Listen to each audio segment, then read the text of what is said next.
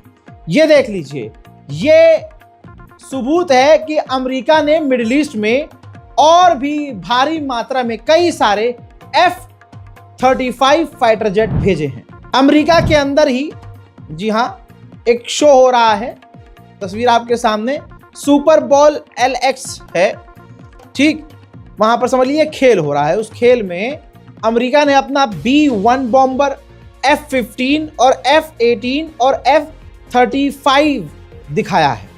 लेकिन इसमें कई और फाइटर जेट होने थे, लेकिन वो फाइटर जेट इसके अंदर नजर नहीं आ रहे हैं। 24 घंटे लगातार ईरान के आसपास, ये देख लीजिए, अमेरिका का जासूसी जहाज उड़ता हुआ रिकॉर्ड हो रहा है। मेरे दोस्तों, कुछ आंकड़े आपके सामने हैं डॉक्यूमेंट सहित। अमेरिका अब तक 122 फौजियों के जहाज मिडिल ईस्ट में भेज चुका है। यानी जो बड़े वाले कार्गो जहाज होते हैं जिसमें फौज को ट्रांसफर किया जाता है, ऐसे 122 जहाज फौज भर भर के मिडिल ईस्ट में अमेरिका ऑलरेडी भेज चुका है। वहीं एक जानकारी ये आई जो ईरानियन ऑफिशियल के द्वारा दी गई है कि अमेरिका ने ईरान की गवर्नमेंट हमसे यानी ईरान से कहा है कि हमारी 4 बातें मानो, अगर वो 4 बातें नहीं मानी तो हम तुम पर हमला करेंगे। अब यह बात अलग है कि ईरान की गवर्नमेंट ने, ऑफिशियल्स ने यह नहीं बताया कि अमेरिका ने वो 4 बातें क्या रखी हैं, वो ईरान ने क्लियर नहीं की। मिडिल ईस्ट आई में अब ये रिपोर्ट छप चुकी है जो आपके सामने है कि हजारों की तादाद में जो इराकी हैं वो ईरान के बचाव के लिए, ईरान के सुप्रीम लीडर के लिए लड़ने को तैयार हैं और लगातार फौज में भर्ती हो रहे हैं। मेरे दोस्तों, अब मजबूरन मैं आपको वो वीडियो दिखा नहीं सकता क्योंकि कॉपीराइट का मसला है। लीजिए, आपकी स्क्रीन पर देखिए, ये IRGC के कमांडर हैं दोस्तों, ठीक है, जो बुजुर्ग व्यक्ति हैं, ये IRGC के टॉप कमांडर हैं। इन्होंने धमाकेदार खुलासा किया जिससे हड़कंप मच गया है। इन्होंने कहा ईरान इतना कैपेबल है कि ईरान एक साथ 2000 मिसाइलें दुश्मन पर दाग सकता है। ये बात सुनने के बाद नेतन्याहू एक जगह ठीक से बैठ तक नहीं पा रहा है। 37 साल में पहली बार ऐसा हुआ कि Ayatollah Syed Ali खामनाई, supreme leader of Iran, किसी एक प्रोग्राम में नहीं गए, वरना वो उस प्रोग्राम में ज़रूर जाते हैं। लेकिन उस प्रोग्राम के लिए उन्होंने एक प्री रिकॉर्डेड मैसेज जारी किया था जिसकी मेन बात ये थी कि ईरान के लिए, हमारे लिए मिसाइल और ताकत इंपॉर्टेंट नहीं है, हमारे लिए हमारे लोग ज़रूरी हैं। ये वीडियो पूरे यूरोप और वेस्टर्न कंट्रीज में वायरल हो चुका है। अमेरिका चाहे जितनी भी कोशिश कर ले, उसका प्रोपेगेंडा लगातार फेल हो रहा है। हजरात, AFP मीडिया को हर कोई जानता है। लीजिए, उसने खुद ही ईरान की मिसाइलों की रेंज जारी कर दी है। देखिए, देज़फुल जो मिसाइल है ईरान की, उसकी रेंज है 1000 किलोमीटर, जिसमें Oman, UAE, Bahrain, Qatar, Kuwait और आधे से ज़्यादा सऊदी अरबिया, पूरा इराक, जॉर्डन 80%, पूरा लेबनान, पूरा सीरिया, आधे से ज़्यादा तुर्की, रशिया, ये पूरा आता है, ठीक। इसी के साथ जो ईरान की दूसरी मिसाइल है फतह 1 हज कासिम खैबर शिकन मिसाइल, 1400 किलोमीटर इसकी रेंज है। भाई, इसकी रेंज में आधे से ज़्यादा यमन, रेड सी और कई इलाके, जाहिर सी बात है जो देज़फुल मिसाइल है उससे आगे की है तो आप समझ सकते हैं। इसके बाद एक मिसाइल है 1700 किलोमीटर रेंज वाली, इमाद गदर 1, इसकी रेंज है 1700 किलोमीटर, ठीक। इसमें सूडान भी आ रहा है, आधे से ज़्यादा इजिप्ट आ रहा है, लीबिया का 5% हिस्सा आ रहा है। भाई, इसके बाद खुर्रम शहर और सेजिल मिसाइल है। भाई, इसकी रेंज है 2000 किलोमीटर। दोस्तों, इसकी रेंज में तो इजराइल तो भाई सबसे शॉर्ट रेंज की 1000 किलोमीटर वाली जो मिसाइल है ना देज़फुल, उसी में निमट रहा है भाई वो पूरा। अब जो खुर्रम शहर है ना भाई, ये तो मतलब ये मान के चलिए कि लीबिया, इजिप्ट, सूडान और कई देशों तक पहुंच सकती है। और भाई साहब, ईरान की जो 1000 किलोमीटर रेंज वाली सबसे समझ लीजिए हल्की जो मिसाइल है देज़फुल, वो भी मिसाइल बड़े आराम से इजराइल पहुंच सकती है। और भाई, जो इमदाद गदर 1 मिसाइल है 1700 किलोमीटर, उसकी रेंज में इजराइल क्या भाई साहब, इजराइल के ऊपर नीचे तुर्की, इधर उधर जो देश आते हैं वो सब के सब लपेटे में आ रहे हैं। यही वजह है कि इजराइल ईरान की मिसाइलों से खौफ खा रहा है। मैं बोलता हूं तो कईयों को लगता होगा कि ईरान की तारीफ में फजाइल पढ़ रहा हूं, बिल्कुल ऐसा नहीं है। लीजिए, अमेरिका का अखबार है द वॉल स्ट्रीट जर्नल। भाई इसके अंदर पूरा आर्टिकल छपा है, अखबार छपा है। इसके अंदर बयान है एक अमेरिकी सीनियर ऑफिशियल का। वो कह रहे हैं कि ईरान की जो मिसाइल पावर है वो बेहद खतरनाक है, बहुत ताकतवर मिसाइलें हैं उसके पास। यही वजह है कि ईरान की मिसाइल जो है ईरान के लिए बैक पावर की तरह इस्तेमाल कर रही है, बैकबोन की तरह जो है बनी हुई है उसकी मिसाइल पावर।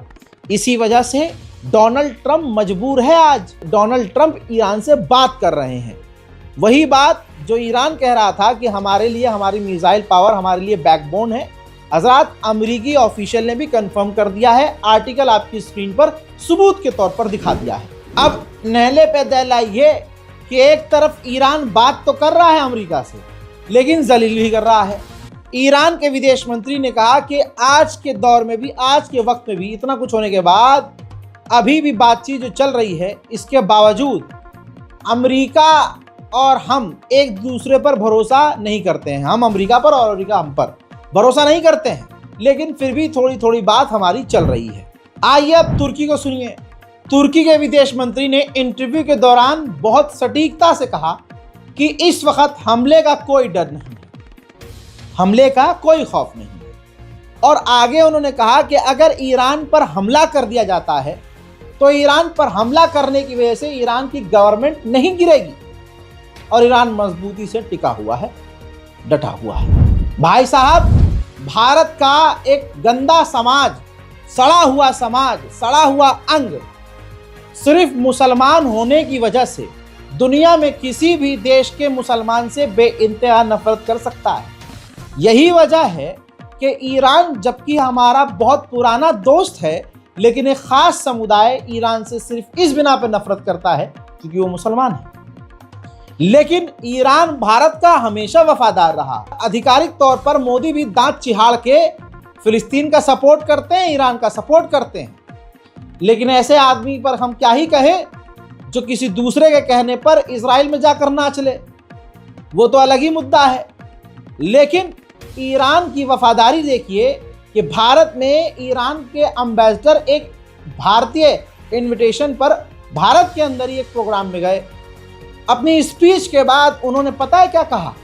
उन्होंने नारा लगाया, जय ईरान, जय हिंद। सुनना चाहते हैं ना? सुनिए। और सुनने से पहले अंधभक्तों के समझ रहे हैं पिछवाड़े में इस वीडियो को रॉकेट की तरह पहुंचाने में हमारी मदद करें, शेयर कीजिए।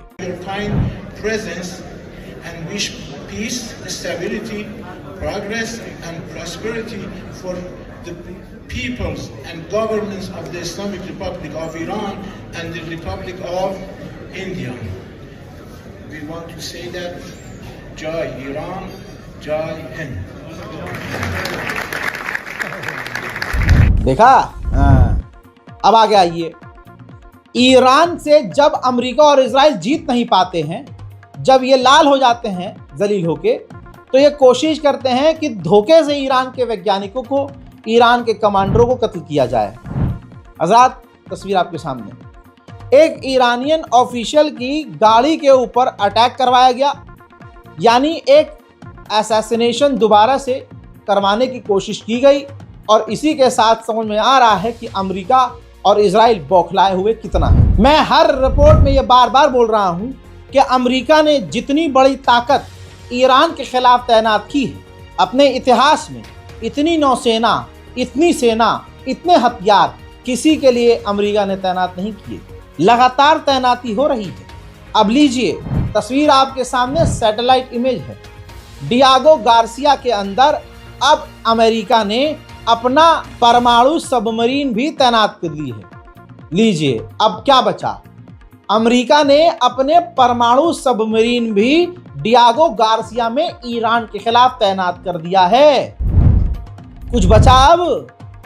परमाणु ताकत हवा, जमीन, समुंदर, हर जगह अमेरिका ने एक ईरान के खिलाफ तैनात। वहीं अमेरिकी फौज ने समुद्री इलाके में एक टैंकर को सीज किया पता चला ये ईरान का टैंकर है। तस्वीर आपके सामने। रिपोर्ट के अनुसार क्योंकि ईरान पर बैन लगा है, ईरान तेल नहीं बेच सकता, ऐसे में ईरान के इलाके से ईरान का एक टैंकर निकला जिसे आधे रास्ते में ही अमेरिकी फौज ने सीज कर लिया। उधर अमेरिका का डिफेंस मिनिस्टर जहर उगल रहा है। आप ये सोच लिए कितने बेगैरत और कौम के वो सबसे बड़े गद्दार होंगे जो अभी भी शिया सुन्नी कर रहे होंगे, क्योंकि दुश्मन भी वही कर रहा है। अमेरिका के डिफेंस मिनिस्टर ने कहा कि ईरान को परमाणु नहीं मिलना चाहिए किसी भी हालत में, क्योंकि कट्टरवादियों को, कट्टर को अगर परमाणु मिल जाए तो यह हमारे लिए खतरा है। ईरान को परमाणु ना मिले यह हमारे लिए रेड लाइन है। ईरान को परमाणु मिलना हमारे लिए, दुनिया के लिए बड़ा खतरा है। चाहे शिया हो या सुन्नी, दोनों में से कोई भी मुसलमान हो, परमाणु इनको मिलना हमारे लिए बड़ा खतरा है। शिया सुन्नी का नाम ले रहा है अमेरिका का डिफेंस मिनिस्टर, तो आप समझ सकते हैं कि अगर आपके और हमारे बीच बैठा हुआ कोई दाढ़ी रखकर, सुरमा लगाकर, पजामा ऊंचा पहनकर, नबी की सुन्नत पर अमल करता हुआ फर्जी आदमी अगर आपको दिखे ये कहता हुआ, शिया होकर सुन्नी की बुराई करता हुआ और सुन्नी होकर शिया की बुराई करता हुआ, तो उसमें और अमेरिका के डिफेंस मिनिस्टर में कोई फर्क न समझना, क्योंकि अमेरिका भी शिया और सुन्नी इत्तेहाद को तोड़ना चाहता है और आपके बीच ऐसे लोग जो एक दूसरे को शिया सुन्नी होने की वजह से नफरत की निगाहों से देखते हैं, वो भी हमें तोड़ रहे हैं। तो दोनों में कोई फर्क नहीं। वहीं यूरोपियन मीडिया दावा कर रहा है कि प्रदर्शन जो ईरान में हुए हैं, उन प्रदर्शन में 500 ईरानियन ऑफिशियल मारे गए हैं। उधर इजराइल का टीवी टारगेट लिस्ट दिखा रहा है। ये देखिए, ईरान के कुछ मौलाना हैं, IRGC कमांडर हैं, कुछ ऑफिशियल हैं। दोस्तों, उनको टारगेट दिखाया है, यानी इजराइल ने दिखाया कि कौन कौन ईरानियन ऑफिशियल हमारे टारगेट पर है। ईरान वक्त की गहराई को समझ रहा है कि मामला कितना संगीन है। सैटेलाइट इमेज है, ईरान की है, जिसमें नजर आ रहा है कि ईरान ने अपने डिफेंस सिस्टम और रडार तैनात किए हुए हैं। उधर अमेरिका ने अपने तमाम अमेरिकी नागरिकों को जो समुद्र में ट्रैवल कर रहे हैं एक जगह से दूसरी जगह, या समझ लीजिए अमेरिकी मछुआरे हैं या फिर अमेरिका के समुद्री जहाज हैं, उन सबको वार्निंग दी है कि मेहरबानी करके अपनी जान बचाइए और ईरान के समुद्री इलाके से दूर रहिए। IRGC के ऑफिशियल ने भाई साहब नींद उड़ा दी है अमेरिका की। उन्होंने ताज़ा बयान में कहा है कि अगर अमेरिका ने हम पर हमला किया तो हम आई फॉर आई नहीं खेलेंगे, बल्कि हम डिफेंस से ऑफेंसिव मोड में आएंगे और उनसे ज़्यादा खतरनाक बड़ा हमला करेंगे और अमेरिका के तमाम बेस को उड़ाएंगे।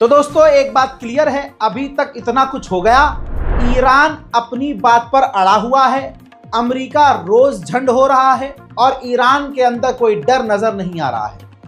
ईरान के और अमेरिका के और इजराइल के बीच जो ये चल रहा है, इस पर आपकी क्या राय है वो बेहद ज़रूरी है। कमेंट सेक्शन में लिखिए, इस वीडियो को शेयर कीजिए, हमारे चैनल रज़ाग्राफी अनस्क्रिप्टेड को सब्सक्राइब कीजिए। फिलहाल के इस रिपोर्ट में इतना ही। वस्सलाम।